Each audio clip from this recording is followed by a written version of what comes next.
Those clouds still an ever-present threat, and with USA with a lot of work to do. Yes, exactly. A race distance just a smidge under 20 kilometres. That's about, by my calculations, about 12 miles, 12 to 14 miles there or thereabouts. You can correct me on that, Jake. 19.992 kilometres, 8 metres short of the 20 mark. As they make their way round, we will head up to the lights, organise ourselves into the tram lines. We are ready to go racing, and we go racing now. That's a fantastic start from Jorn Bremer. Difficult start there by Ian Quinn. They make their way down towards the first corner, moves to the inside there. That looks like Federico Peters really pushing to the outside. Jorn Bremer. Bremer's trying to hold it together. He's almost pushed off the circuit. Bremer holds the lead brilliantly. How did they not take each other out? It's incredible. There's several more drivers going off behind them. There's about 5 or 6 of them, all spat out to the scenery there and desperately trying to restart the carts. That was Godeski, Pratt, Matt Wildman was in there, so was Rima Boltiers, Warren Russell and Jesus Sora all caught up. So some big names falling yet again in the T4 Senior Final, and now it's Quinn behind Frederico Peters. The Portuguese powerhouse continues his fight. He will not relinquish his claim on this crown. The man who took pole position, the 5-time Portuguese champion, putting in a real display of serious driving ability, coming from 3rd on the grid, sneaking his way up into 1st, really doing a good job of forcing Jorn Bremer out onto the dust, the dirt and the marbles. But here comes Jorn Bremer down towards turn 1, being followed very closely by Stefano Petersagin, and they both make that move stick as we see the 413 machine stricken in the gravel. Unfortunately, that means Brian Wilson is, so far at least it seems, out of the race at the final chicane. I think he's the only one who doesn't know it, as off the road at the chicane we've got another couple of drivers taking to the grass, and I'm afraid there's a technical flag. It was Jiggy Javier that went off the road at the chicane and rejoined, but Jamie Elserman has the technical flag for damage to his kart as Brian Wilson stubbornly gets back into the race further back. And here's the battle as Persegin battles away with Jorn Bremer. Bremer has now lost out to Persegin. Peters is going to try and come through. Bremer's going to get squeezed here down to 3rd, 4th, 5th position. Jorn Bremer plummets from the lead to P6 in the end. Unbelievable scenes here as now Ian Quinn goes door to door with Frederic Peters, and this is where he's going to lose out. Peters will suddenly find himself on the curbs, but out in front it is Stefano Persegin, the Italian, still going strong from Quinn, Thompson, Van Ellerswijk, Bremer, Peters and Bradford, from Gomez, Cabrera and Martinez. Where is Noah Rosser? Jorn Bremer falling down to 5th position. He was in 6th momentarily, finished 6th here last year in the final. Currently sitting in a position he does not want to be in, as we see moves being shaped up there by Ian Quinn. Martinez has gone in the chicane. That's another big player for Spain. So there is Martinez recovering, but it's too little too late. And there's contact between 2 carts further back.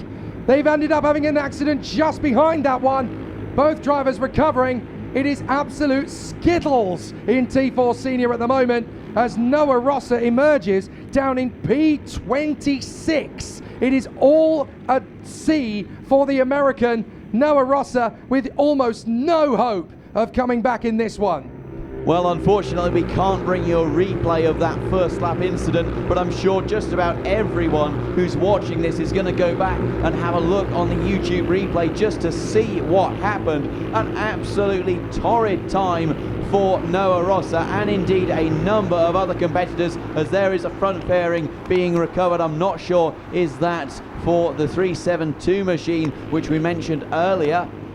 Unfortunately, though, that will be race over in the most unlikely of circumstances. We see Ian Quinn up the inside now, taking Tim Van Ellerswijk. Stefano Persegin still in fact bumping Stefano Persegin down to 3rd position as Jamie Elserman sees the black flag. So indeed, having ignored the technical flag, he has now been disqualified and ordered back to the pits. That's a real shame for Elserman. Once you get the red mist, you sometimes don't even realize how damaged your kart is. You're not exactly looking down at your front fairing for the whole race. You're looking forward at the kart and the circuit and the corner in front. So it's not easy to differentiate sometimes when the red mist is down. But unfortunately for Elserman, it is game over. Right, back to the front. Quinn, Van Ellerswijk, Persegin, Thompson, Bremer, Peters, Gomez, Cabrera, Blanford and Questo. And it really is tough to know who's going to get the win. Here to the inside comes Tim Van Ellerswijk. Team Netherlands will be delighted to see him come back forward as Josh Allen now picks up a 5-second penalty and the warning flag that comes with it. The fans on the stands rooting for their heroes as Tim van Ellerswijk hits the front, then nearly loses the back of the cart as he quests to keep in front of Quinn.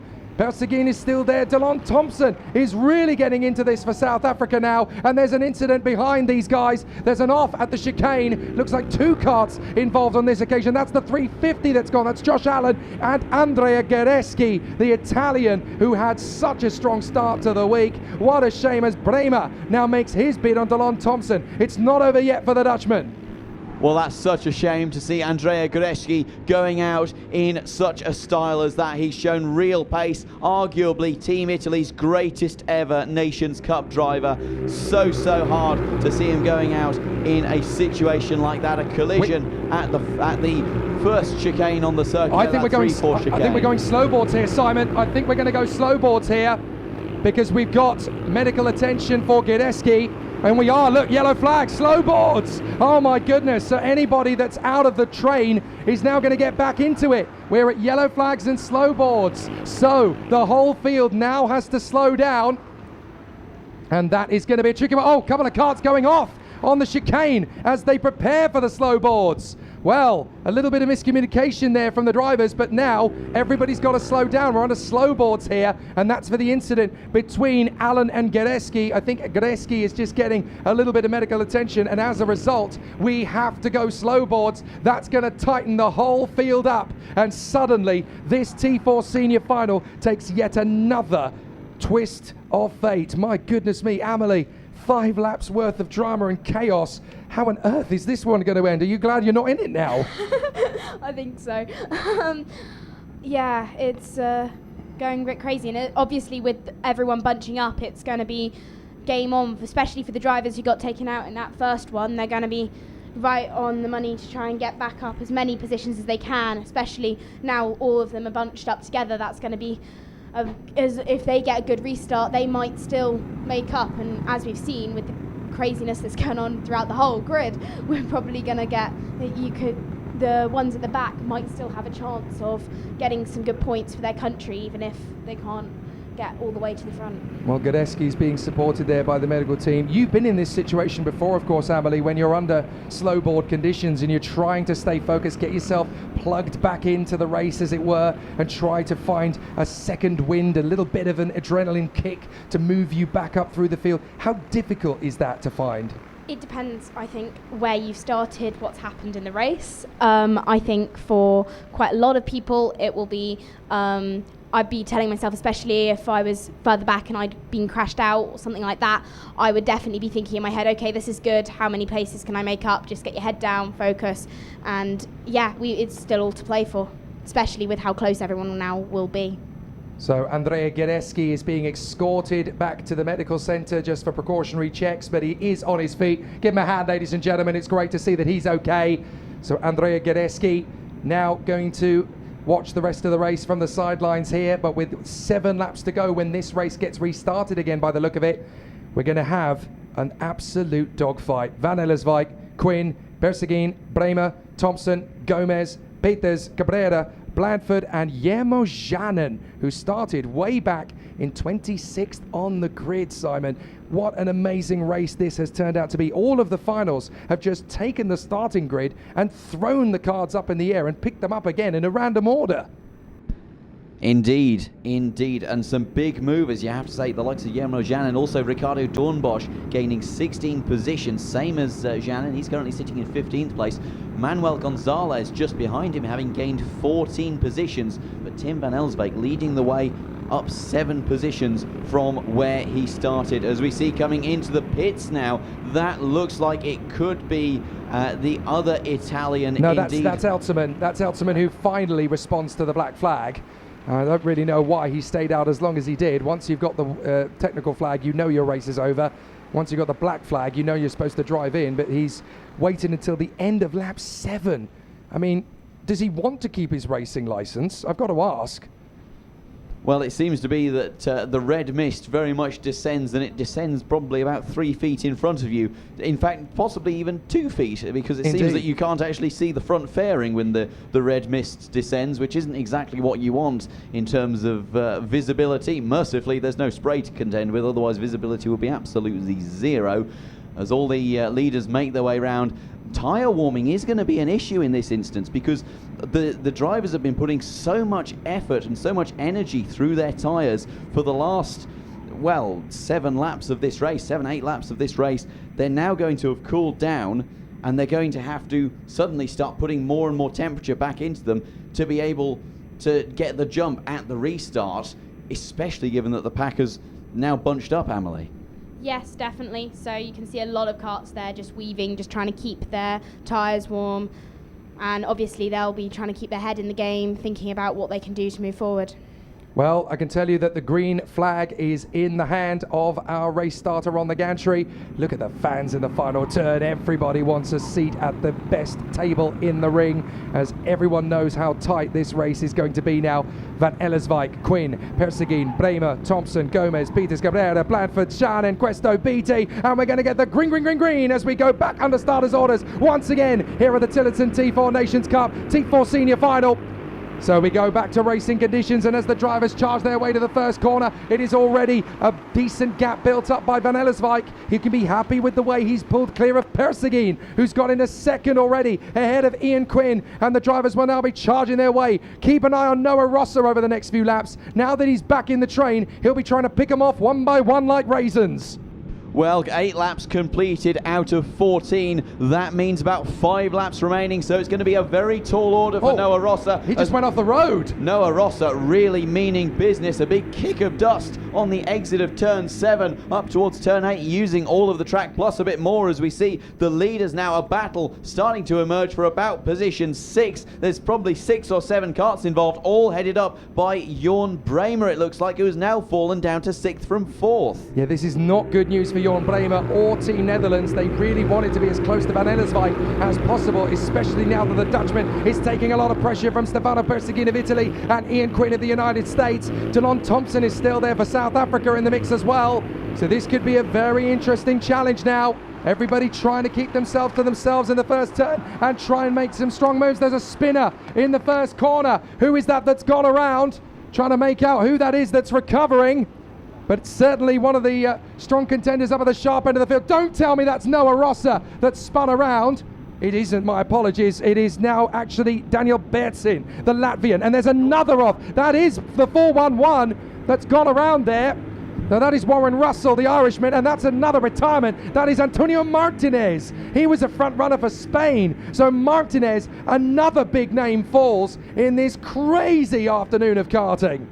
My goodness me, it is carnage every which way that you look. That drone footage, I think there's going to have to be some investigative purposes being employed for that, as we see Tim Van Ellerswijk still just about holding Stefano Persegin behind Ian Quinn, making his way up. Here comes the move from Persegin. Will the Italian take the lead in the final? Yes, he will. Precious little resistance offered by Tim Van Ellerswijk, just allowing them both through. He knows it's not over until the flag flies. Tim Van Ellerswijk drops down 2 positions, but crucially not a huge amount of time lost, and so Delon Thompson, who's currently sitting in 4th, won't have too much of an opportunity to gain an advantage. We're about to get the pressure cooker turned up a dial again, as we now have 6 retirements. Javier Chaker, another big name. Lemons, Gadeski, another big name. Allen and Eltzman all out of this one. Martinez has parked up and retired as well. So now it's Persegin, Quinn, Van Ellerswijk, then Delon Thompson. Gomez is still there in 5th position. Imagine if the battle becomes as senseless on the last lap as we think it might get, and suddenly Gomez gets the chance to win on home soil. He's not out of this yet in 5th position, as Noah Rosser has charged his way all the way to P13. He really is storming the crows here to try and fight back, and the American is up to 13th as he comes through on the main straight. He's now up to 12th, and there's the move for the lead. Quinn goes through on Persegin, so the American hits the front. Quinn is now leading from Persegin, Van Ellerswijk and Delon Thompson. Noah Rosser and Matt Willeman both making up positions at the expense of Stephen Miller on that previous lap, as we see up the inside Plenty of battles occurring through the chicane in the mid-pack, so the mid-pack fight still very much on as we see all of the leaders snaking their way round. Noah Rosser now with the fastest lap of the race, so he's a man making progress, but it seems to be not a huge amount of progress very late in the race. He's just dived in on the inside of Philip Rawson to grab 11th place behind these guys, so there is nothing that's going to stop this man if he's got any say in it. Quinn is now defending with 3 laps to go. Can he assist his teammates Cabrera and Rosser to move further up the ranks here whilst also protecting his lead? This is a brave strategy, as behind them you've got Van Ellerswijk having got back ahead of Delon Thompson. Side by side, 2 laps to go, and it looks like Bersegin's going to drive past. No, he slots back, and onto the grass comes Van Ellerswijk. He squeezes through the smallest gap in history, and Van Ellerswijk still makes it to second place, with Thompson going with him, and Gomez and Bremer threatening to come back ahead of Van Ellerswijk. Well, there's still moves happening, and Jorn Bremer really falling foul of just about everyone. That looks like even not Guy Beattie has managed to get through. That looks like it could even be... That's Cabrera. Cabrera, indeed. Cabrera making his way through, so it goes from bad to worst for our Dutch compatriot. As we see up at the front still Quinn battling away. Here comes Delon Thompson. Noah Rosser now under investigation. What that could be for, I am not entirely sure, as we still watch this leading battle. Quinn taking a slightly defensive line. Delon Thompson though from South Africa up into second place. Look at how Quinn is defending. That's really going to compromise his run out of the final corner. Delon Thompson really trying to find a gap. It's the smallest. Whoa! He's on the grass. Delon Thompson keeps his foot in. That's it, sunshine. Keep at it. Tim van Ellerswijk thinking, oh my goodness, that could have been game over for me. Tim van Ellerswijk, also a man who's familiar with that grass on the inside of the turn 1 entry. Goodness me, Delon Thompson will have had his heart in his mouth there. It is so clear to see how much Ian Quinn wants this as we are on the final lap, coming towards the final sector of the T4 senior action. Magic moments. Delon Thompson hasn't sacrificed everything yet. He still wants to push for the win. Here comes Persegin on the inside of Van Ellerswijk to get into third position. Watch out for Lucas Blandford. The British driver wants to break into the top 4. He's going to make it to third position alongside Persegin. Can he hold his nerve on the kink on the right-hander? Side by side, Quinn and Thompson fight for the win. It's going to be nail-biting. Quinn holds the inside line. Persegin dives in. Persegin tangles with Thompson, and it's going to be Ian Quinn. Ian Quinn gets the victory for the United States. Blandford is second. Van Ellerswijk in third. What a crazy end to the craziest T4 senior final in the Nations Cup's history. Quinn gets it from Blandford, Van Ellerswijk, Gomez and Cabrera. An absolutely fuming and furious pair of drivers at the end there. Stefano Persegin and Delon Thompson will be absolutely livid with the way their victory disappeared. But it's Ian Quinn for the United States. What a victory! A fantastic performance by Ian Quinn. You could see just how much the number 440 wanted it. He did an incredible job, put in an outstanding performance, the highest numbered driver on the grid in terms of his race number. So disappointing though to see that battle between him and Delon Thompson ending in tragedy at the final chicane. It was brave from Thompson. It was very brave indeed, and Ian Quinn had showed that he was very much willing to defend that position. Unfortunately, that battle not ending the way we wanted it to. Yeah, that collision between Delon Thompson and Stefano Persegin. There is Stefano Persegin at the final corner. He can't believe it's all gone wrong. He made the dive on Delon Thompson. There was contact. They both went into the tyres, and that allowed Ian Quinn the chance to race away for the win. Persegin waving, I'm okay. But that is not the way his week was supposed to end. The Italian stallion vanquished on the sidelines, and he will be bitterly disappointed. Now he's got to work for 12 months more to give himself a chance to go and get it done in 2026.